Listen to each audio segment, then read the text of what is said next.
My name is Varty. I think of myself as an artist of experience. My passion is to create transformational experiences for myself and others as a way to explore what it means to truly live. My central exploration is to live on what I would call the track of your life. To me, this is to live courageously towards the discovery of what you are called to and to what life asks of you. So much of how I live has been informed by my passion as an animal tracker. I'm following the trail of my own life and reporting back. This show is a daily broadcast from a treehouse on the Londolozi Game Reserve in the wild eastern part of South Africa. Londolozi is a 14,000 hectare wilderness reserve adjacent to the Kruger National Park. The land is home to lion, leopard, rhino, elephant and buffalo, as well as a variety of other animals. I am your host, Varty. My goal is to spend 40 days and 40 nights alone in the wilderness to explore the archetype of the mystic in nature and hone my skills as a tracker. These are my daily stories. Day 33. Sinking in. A lonely day full of missing people. In a week I will be complete. And this proximity to the end of my time in the tree starts to stir up the mind. There are people I can't wait to talk to. There are people I miss. It feels close, and it creates a bout of anxious immaturity. I want to talk to them now. A week may as well be a year. But also, I don't want to leave this tree. It's been such a deep ceremony. But I've come to learn to ride the ups and downs of the way the mind uses the idea of time. So instead, I pull the big comfortable chair to the edge of the deck, facing the downstream current, fold my legs and sit, letting the silence descend. I know the sounds of the river so well now. The sound of a kingfisher hitting the water, the sound of elephants' ears slapping, the bark of a startled nyala. I sit, and with that, I start to slowly return to the understanding that this time has been a teacher. Time to have time. Who has that? A little song by the late great South African singer Johnny Clegg starts to play in my head. I can hear the tune and then the words, and with it my mood improves. He sings, "The world is full of strange behavior. Every man has to be his own savior. I know I can make it on my own if I try, but I'm searching for the great heart to stand me by underneath the African sky. A great heart to stand me by. I'm searching for the spirit of the great heart." Next thing I know, I'm up and singing to the wilderness. Searching for the spirit of the great heart. I certainly am. And here, when I end up singing to myself, I may have found it for a moment. The river has cleared, so I go down and splash in off the sandbank. I don't linger on account of some of the leathery sleeping bags that I've seen down there, but the water is cold and the sun is hot. Something about swimming in wild waters feels extra refreshing, like for a second you absorb the energy of the water and its journey. On my run, I glance to my right, and a herd of giraffe are running parallel to me in a perfect line, smallest to biggest. The youngest one must be less than a year old. Elephants cross the river almost continuously. The moon is returning, and with it, evenings become lit by silver. How do I go back now? How does what I have learned here shape my life going forward? I have so much new awareness.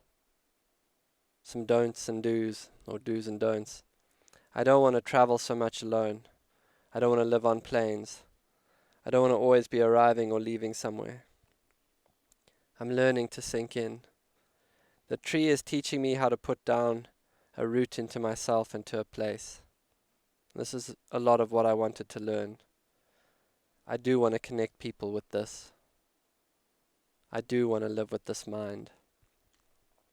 In the afternoon, I take a little bag of rubbish out to be sent back to the main camp. It's an absurd-looking pile of packaging, tins and wrappers.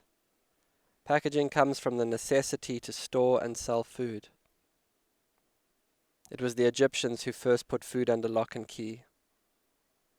To look at that pile of trash against the systems of disposal out here still makes me feel weirdly out of place. You could pluck a lettuce from the earth and in a moment be overwhelmed by the creative power of nature. You would feel the abundance and gratitude built into plucking a fresh peach off a tree. In that moment you'd be connected to nature and seasons, aware. And then that food goes back to the earth with no residual waste, no remaining tin can that will go and live out its days in a hole somewhere. I bring up the Egyptians because I once read a study about chimpanzees.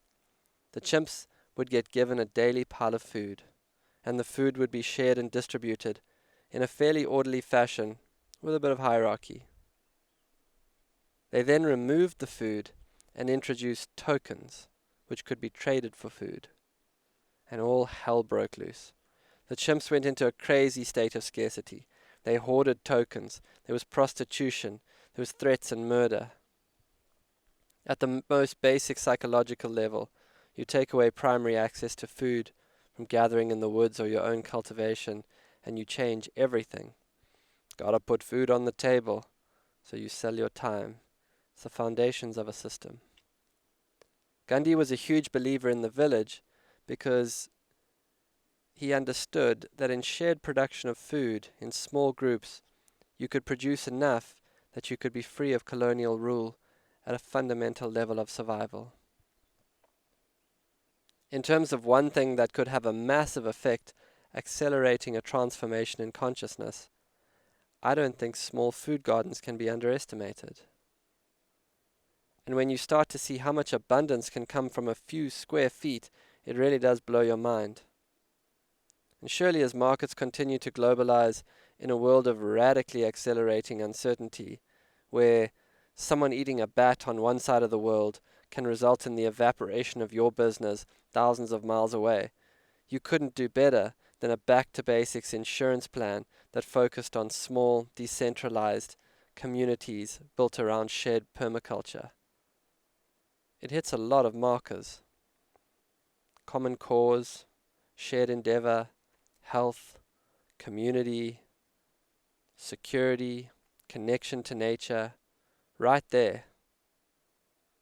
Put the gardens at the center of your pocket of light. I know it's kind of crazy how deep a pile of trash will take you when you've been living like this. The respect I have for nature's efficiency has grown exponentially. I remember I once saw a rhino that had died after another bull had gored it with its horn in a territorial fight. I was standing next to the carcass when a fly landed on it. It was like a nanotechnological probe had found what it was looking for. In the next 10 days, that 2.5-ton animal went back into the system via lions, hyenas, maggots, vultures. It was just incredible to watch matter transfer back into energy, then back into matter, as this huge creature was ingested and then lived as life in other creatures. Remarkable. I think that's the update for today, friends. I don't think I'll leave the camp. I'm just going to sit in my chair and be quiet and read. It says in the Tao Te Ching that the master travels all day without leaving home. And that certainly sounds like it's worth a try. 4-0. Out. This has been another episode of the Track Your Life podcast with Boyd Varty. Follow us on Instagram at Boyd_Varty, Twitter at Boyd Varty. Visit Boyd's website at boydvarty.com or subscribe to this podcast in your favorite podcast player. Please rate and review this podcast so that more people can find and enjoy it.